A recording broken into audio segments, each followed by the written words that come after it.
శ్రీశైలమల్లీశ్వరం సౌమనాథేశ్వరం శ్రీశైలమందిరం శ్రీమల్లికార్జునం ఉజ్జయినిపురమహాకాళేశ్వరం వైద్యనాథేశ్వరం మహాభీమేశ్వరం అమరలింగేశ్వరం రామలింగేశ్వరం కాశీ విశ్వేశ్వరం పరం కృష్ణేశ్వరం త్ర్యంబకాధీశ్వరం నాగలింగేశ్వరం.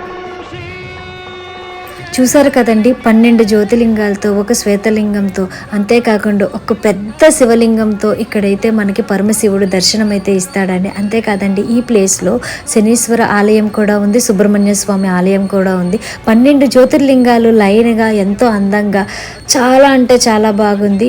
వైజాగ్లో ఉంటూ నేనైతే ఈ ప్లేస్ని ఇదే ఫస్ట్ టైం విజిట్ చేయడం. మన జోడుగులపాలెంలో లెఫ్ట్ సైడ్లో ఉందండి. లవ్ వైజాగ్కి జోడుగులపాలెంకి మధ్యలో ఉంది. అంతేకాదండి ఈ ప్లేస్ చాలా అంటే చాలా బాగుంది. వైజాగ్లో ఉంటే ఇన్ని రోజులు మిస్ అయినందుకు చాలా బాధపడుతున్నాను. మీరు మాత్రం అస్సలు మిస్ కాకండి, కంపల్సరీ ఒకసారి దర్శనంకి వెళ్ళండి. నేను మీ వైజాగ్ పిల్ల.